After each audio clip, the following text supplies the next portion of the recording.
Good afternoon, students. Today we are going to learn the lesson of 10th standard book review Swami and Friends, written by R.K. Narayan. So open your books. Let's we start. A little bit about the book. म्हणजे पुस्तकाविषयी थोडीशी माहिती. Anything I mention about the book can be mistakenly understood as spoilers. येथे लेखक सांगतो पुस्तकाबद्दल जर मी काही उल्लेख केला किंवा पुस्तकाबद्दल जर मी काही थोडीफार माहिती सांगितली तर त्या पुस्तकाचे सार बिघडवल्यासारखं होईल. म्हणजेच पुस्तकात दिलेली माहिती आहे ती अगोदरच सांगितल्यासारखी होईल असं लेखक आपल्याला येथे सांगतो. So I would rather give a glance into the book without mentioning any events or plots of the story. आणि म्हणून लेखक आपल्याला येथे सांगतो So I would rather give a glance into the book. मी या पुस्तकाची तुम्हाला ओझरती माहिती सांगणार आहे. ग्लान्स म्हणजे ओझरती, कटाक्ष टाकणं किंवा ओझरती माहिती देणं. Without mentioning any events or plot of the story. म्हणजे या कथेचा कथानक किंवा घटना याचा उल्लेख न करता मी तुम्हाला या पुस्तकाबद्दल थोडीशी किंवा ओझरती माहिती देणार आहे. स्वामी is a mischievous little kid about 10 years old. स्वामी हा एक 10 वर्ष वयाचा एक खोडकर मुलगा असतो. मिस्चिव्हस याचा अर्थ खोडकर. And living in the era where India was under the British rule. आणि मग हा स्वामी कोणत्या कालावधीमध्ये भारतामध्ये राहत होता तर भारतामध्ये जेव्हा ब्रिटिशांचं राज्य होतं, ब्रिटिश भारतामध्ये जेव्हा राज्य करत होते तर त्या काळामध्ये हा स्वामी भारतामध्ये राहत होता असं लेखक आपल्याला सांगतात. Like most kids of that age. म्हणजे स्वामीच्या वयाचे बहुतांश लहान मुलं असं लेखक सांगतात. Swami is a kid who cannot stay at one place. Swami असा एक लहान मुलगा होता की तो कधीही एका ठिकाणी थांबू शकत नव्हता.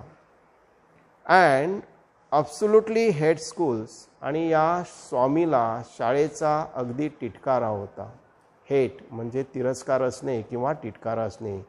स्वामीला काय होता तर शाळेबद्दल तिटकारा होता. म्हणजे स्वामीला शाळा आवडत नव्हती. Even worse mathematics.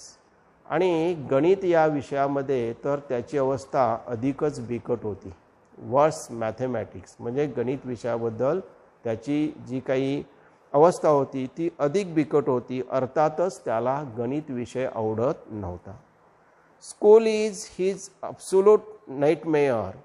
आणि मग शाळा म्हटलं की त्याच्यासाठी काय होता ॲब्सोल्यूट नाईटमेअर. नाईटमेअर म्हणजे शाळा हे त्याच्यासाठी एक भयानक अनुभव होता. नाईटमेअर याचा अर्थ नाईटमेअर मीन्स ए व्हेरी फ्रायटनिंग एक्सपिरियन्स. म्हणजे त्याला धडकी भरवणारा असा अनुभव होता किंवा शाळा म्हणजे त्याच्यासाठी एक भयानक अनुभव होता.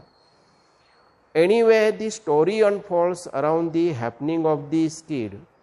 आणि मग काही का असना ही जी कथा आहे ती कथा या स्वामी या बालकाच्या सभोवती फिरते. म्हणजे स्वामी या बालकाच्या संदर्भात ही कथा आहे. And how he constantly gets into trouble and gets a good beating from his father. आणि मग हा जो स्वामी आहे तो सातत्यानं कॉन्स्टंटली म्हटलेला आहे. Adverb is used here. Constantly म्हणजे सातत्यानं हा जो स्वामी आहे तो संकटात अडकतो. Get into trouble. Gets into trouble. Gets into trouble म्हणजे तो संकटात सातत्यानं अडकत असतो. And gets a good beating from his father. आणि मग वडिलांच्याकडून त्यांच्या वडिलांच्याकडून म्हणजे त्याच्या वडिलांच्याकडून याचा अर्थ स्वामीच्या वडिलांच्याकडून त्याला चांगला चोपही मिळत असे, मारही मिळत असे. Swami is a talkative little kid and thinks that his way of facing life. Swami is a talkative little kid. This is the quality of Swami. Talkative म्हणजे स्वामी हा एक बडबड्या मुलगा होता, बोलका मुलगा होता. बोलका मुलगा आहे, इज म्हटलेला आहे. स्वामी इज ए टॉकेटिव्ह लिटल किड, म्हणजे स्वामी हा एक बोलका मुलगा आहे, बडबड्या मुलगा आहे. And thinks that his way of facing life, आणि नेहमी तो काय विचार करतो तर जीवनाला कसं सामोरे जायचं, जीवन कशा पद्धतीनं जगायचं, या गोष्टीचा तो नेहमी विचार करत असतो. Talking himself out of everything, म्हणजे प्रत्येक गोष्टीबद्दल तो स्वतःशीच बोलत असतो. But he does learn the truth the harsh way, परंतु नेहमी तो सत्य कसा शिकायचा किंवा सत्याचा अनुभव कसा घ्यायचा तर कठोर मार्गानं त्याला नेहमी सत्याचा अनुभव यायचा, असं लेखक सांगतो. हरॅश वे म्हणजे थोड्याशा खडतर मार्गानं, कठोर मार्गानं त्याला सत्य अनुभवास यायचं. As many teens back then, म्हणजे त्या काळच्या इतर मुलांप्रमाणे असं म्हटलेलं आहे. टीन्स म्हणजे लहान मुलांप्रमाणे. All he wants to do is play under the sun, म्हणजे इतर मुलं जशी उन्हामध्ये खेळतात, स्वच्छ प्रकाशामध्ये किंवा प्रकाशयुक्त वातावरणामध्ये जशी इतर मुलं खेळत असतात, तसं या स्वामीला हा स्वामी उन्हामध्ये खेळत असे. किक समथिंग, हा स्वामी आहे तर असा जाता जाता कुठेतरी चाललेला असताना जाता जाता तो काय करायचा, कशाला तरी लाद घालायचा. किक याचा अर्थ लाद घालणे. Kick something.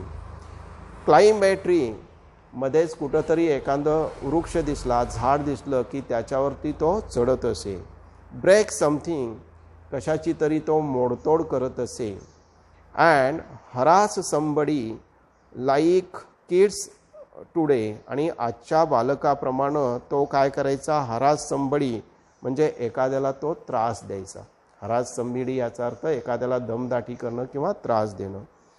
Unlike kids today म्हणजे आजच्या बालकाप्रमाणे.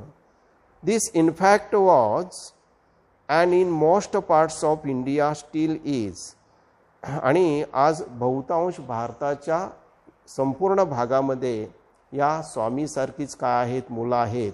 जसं स्वामी उन्हामध्ये खेळतो तशीच ती उन्हामध्ये खेळणारी आहेत. जसं स्वामी काय करतो तर कशाला तरी लाद घालतो, तसंच याही मुलांचं असतं.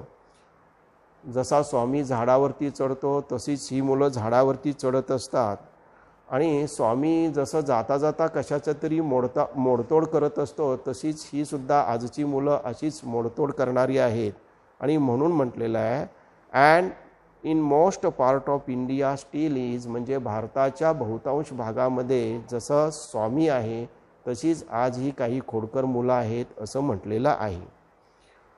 This in fact was the life of a typical boy growing up. आणि इथं लेखक आपल्याला सांगतात वस्तुतः ही जी गोष्ट आहे किंवा ही जी बाब आहे ती एका नमुनेदारपणे वाढणाऱ्या मुलाची आहे असं म्हटलेलं आहे. The life of a typical boy growing up याचा अर्थ जडणघडण होणे, मुलगा काय होत असणे तर मुलाची वाढ होत असणे, म्हणजे मुलगा मोठा होत असतो असं इथं आपल्याला सांगितलेलं आहे. Technology isn't big in kids life, म्हणजे तंत्रज्ञानाला मुलांच्या जीवनामध्ये, लहान मुलांच्या जीवनामध्ये काही वाव नसतो.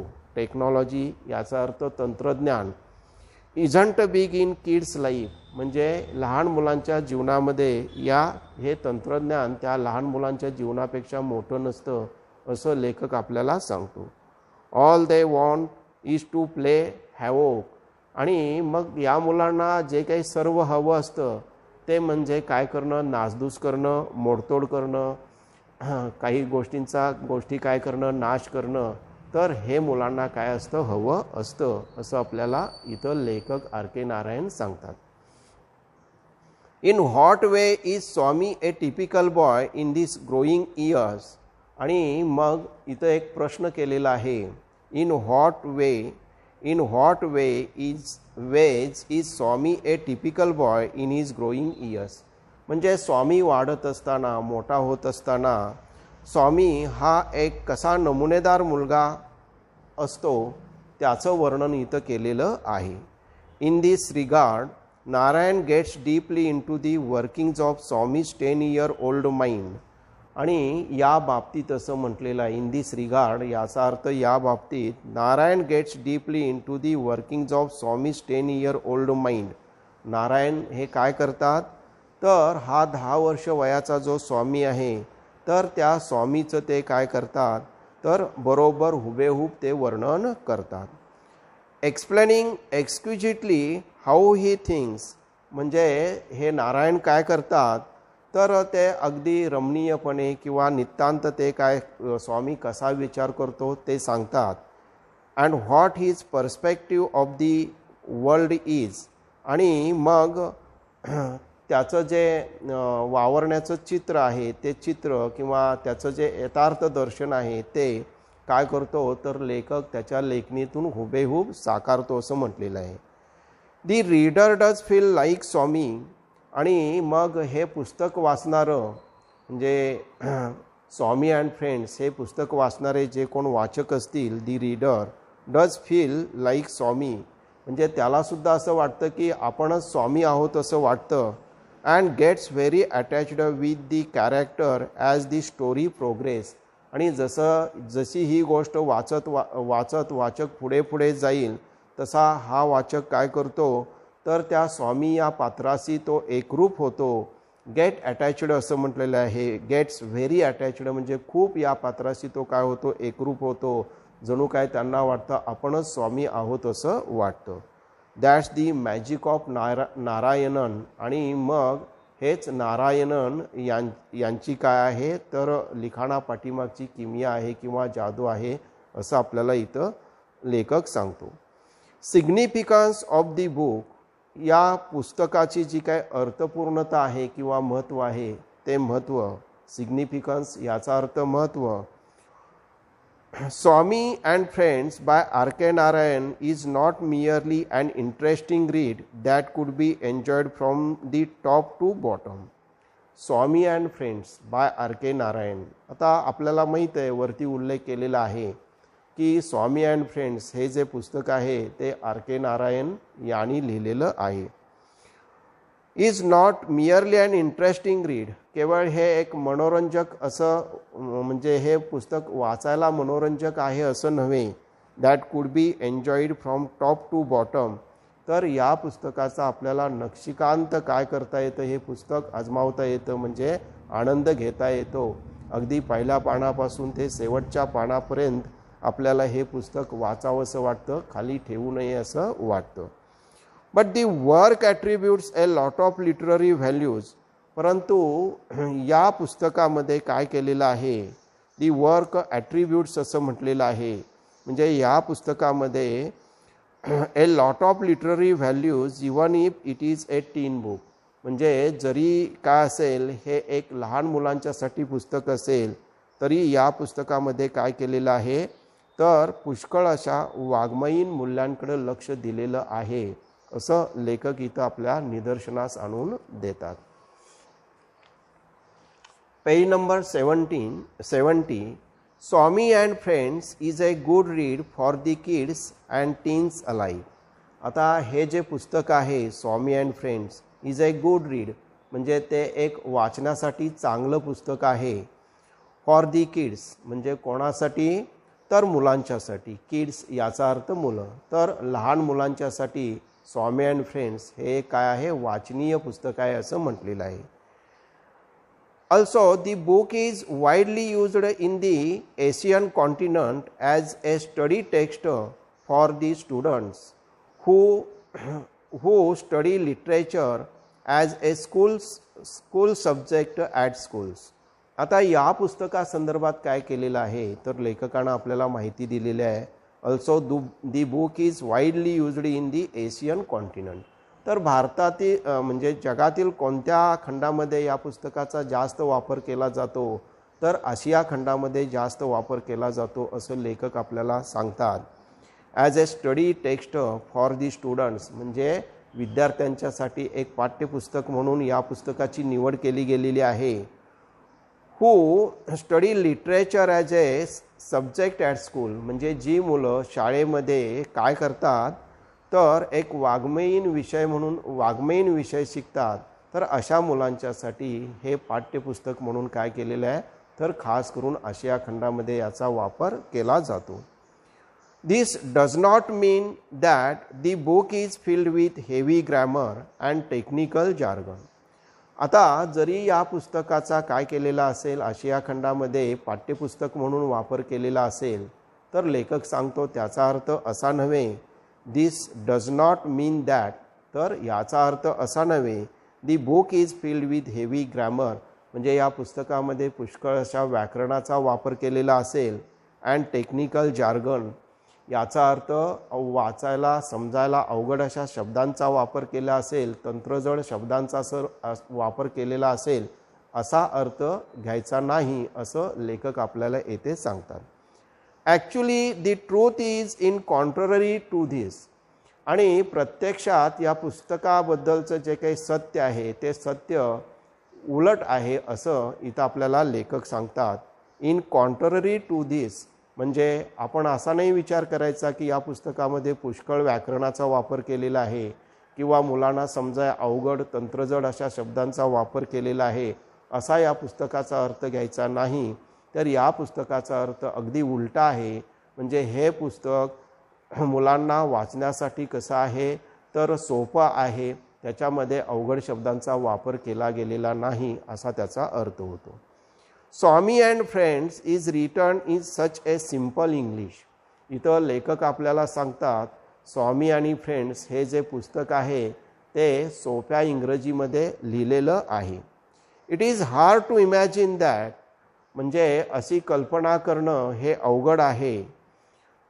It is hard to imagine that it is a work of such a literary genius like R K Narayan. म्हणजे आर के नारायण यांना वाङ्मयाचे पंडित असं म्हटलं जातं, आणि वाङ्मयाचे पंडित असणाऱ्या आर के नारायण यांनी हे पुस्तक लिहिलेलं आहे, याची कल्पनाच आपण करू शकत नाही, असं इथं लेखक सांगतो.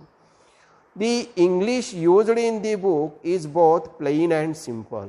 आता या पुस्तकामध्ये ज्या इंग्रजीचा वापर केलेला आहे ते इंग्रजी प्लेन अँड सिम्पल असं म्हटलेलं आहे, म्हणजे सरळ आहे, सोपं आहे असं सांगितलेलं आहे.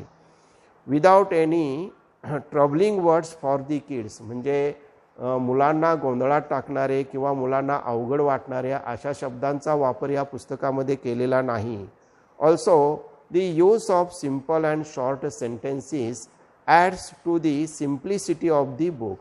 तर या पुस्तकाचा जो साधेपणा आहे त्या साधेपणामध्ये भर टाकण्यासाठी काय केलेलं आहे लेखकानं, तर use simple and short sentences. म्हणजे या पुस्तकामध्ये लेखकानं अगदी साधी आणि छोटी वाक्य काय केलेली आहेत, वापरलेली आहेत.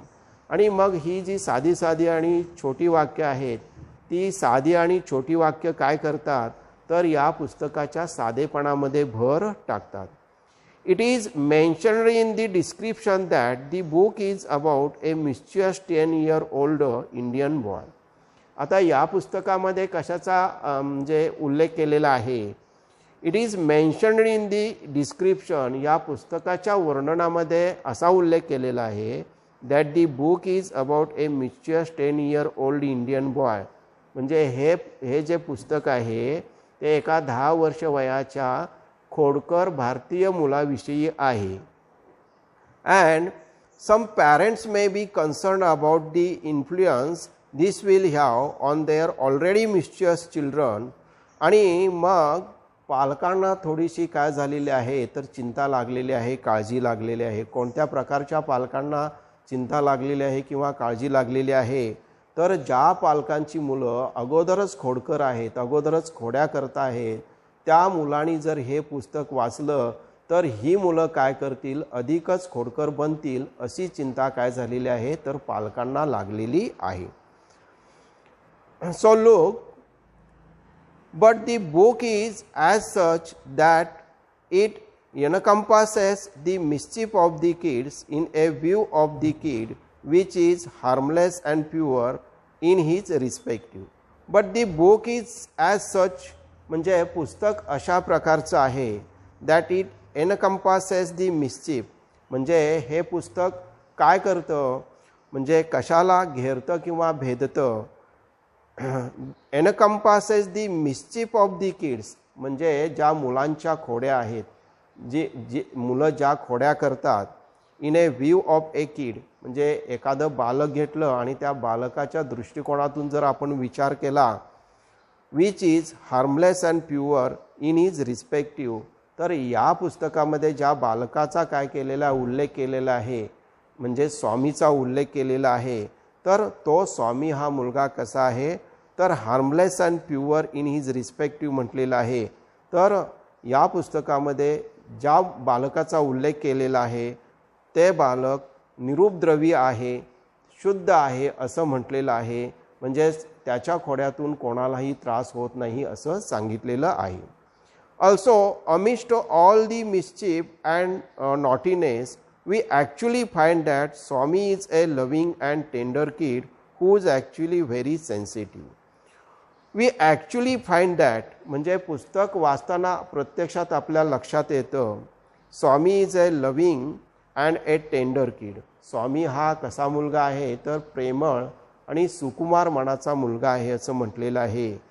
Who is actually very sensitive, आणि प्रत्यक्षात तो खूप संवेदनशील आहे. सेन्सिटिव्ह याचा अर्थ संवेदनशील. It is also known fact that mischievous kids are the most sensitive and loving people of all time. तर it is also known fact म्हणजे ही वस्तुस्थिती सर्वांना परिचित आहे किंवा माहिती आहे. Mischievous kids are the most sensitive म्हणजे जी खोडकर मुलं असतात ती खूपच संवेदनशील असतात असं काय केलं गेलेलं आहे, मानलं गेलेलं आहे. अँड लविंग पीपल ऑल आणि मग सर्व लोकांना अशी मुलं काय होत असतात, तर आवडत असतात. And R K Narayan does a great job conveying that to all of us.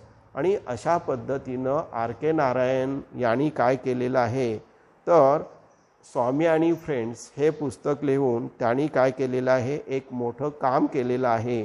कन्वेईंग that to all of us, आणि आपणा सर्वांना काय केलेलं आहे, तर स्वामीबद्दलची माहिती त्यांनी दिलेली आहे. So in conclusion it can be said that, आणि या पुस्तकाच्या शेवटी असं सांगितलं गेलेलं आहे. सो इन कन्क्लुजन म्हणजे पुस्तकाचा जो शेवट आहे त्याच्यामध्ये समारोपामध्ये it can be said that असं म्हटलं गेलेलं आहे. This book is a good read for children of all ages, म्हणजे सर्व काळातील मुलांच्यासाठी हे बुक काय आहे, तर वाचनीय आहे, वाचण्यासाठी चांगलं आहे, म्हणजे वाचनीय आहे.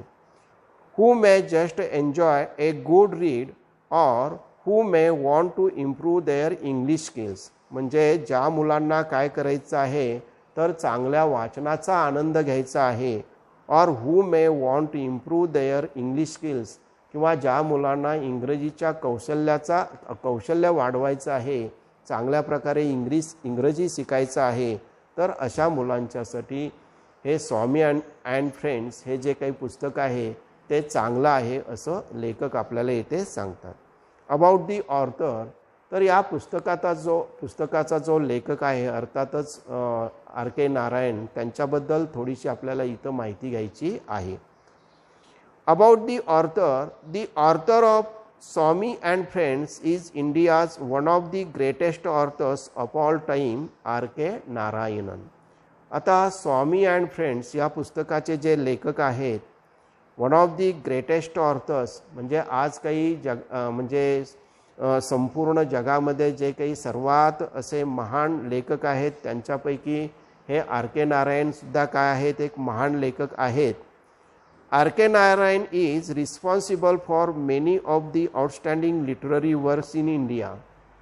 आता हे जे आर के नारायण लेखक आहेत ते भारतामध्ये उल्लेखनीय वाङ्मयीन काम करण्यासाठी काय आहेत, तर ते रिस्पॉन्सिबल आहेत, म्हणजे जबाबदार आहेत असं म्हटलेलं आहे. R K Narayan is responsible for many of the outstanding literary works, म्हणजे त्यांनी अनेक उल्लेखनीय असं वाङ्मयीन काम केलेलं आहे आणि त्यासाठी ते जबाबदार आहेत. Ever produced, India has ever produced, म्हणजे भारतामध्ये जेव्हा जेव्हा काही उल्लेखनीय वाङ्मयीन काम केलं गेलेलं आहे किंवा लिखाण केलं गेलेलं आहे त्यासाठी आर के नारायणसुद्धा रिस्पॉन्सिबल आहेत असं म्हटलेलं आहे. And this book in particular captures the essence of India under British ruling and the mind life of a typical teenage kid. आणि हे जे पुस्तक आहे ते खास करून असं म्हटलेलं आहे and this book in particular capture the essence of India. म्हणजे ते काय करतं तर इसेन्स मीन स्पिरिट, स्पिरिट म्हणजे काय तर सार. तर ते हे पुस्तक म्हणजे भारताचा सार आहे असं म्हटलेलं आहे. अंडर ब्रिटिश रुलिंग म्हणजे ज्या कालावधीमध्ये भारतावरती हे ब्रिटिश लोक राज्य करत होते त्या कालावधीमधील यथार्थ चित्रण किंवा दर्शन या पुस्तकाच्या माध्यमातून काय केलेलं आहे आर के नारायण यांनी काय केलेलं आहे तर स्वामीच्या माध्यमातून या पुस्तकाच्या माध्यमातून आपल्यासमोर मांडलेलं आहे. And the mind and life of the typical teenage kid. आणि स्वामीसारखा जो नमुनेदार का आहे तर टीनेज आहे म्हणजे किशोरवयीन मुलगा आहे तर त्याचं आपल्यासमोर काय केलेलं आहे तर ब्रिटिशांच्या कालावधीमध्ये जे काही भारताचं चित्रण होतं ज्या पद्धतीचा भारत होता तर त्या पद्धतीचं चित्रण या पुस्तकाच्या माध्यमातून त्यांनी आपल्यासमोर मांडलेलं आहे. Other great works by Narayan include. आणि नारायण यांनी लिहिलेली जी काही इतर पुस्तकं आहेत ती पुस्तकं Malgudi days, the guide, the painter of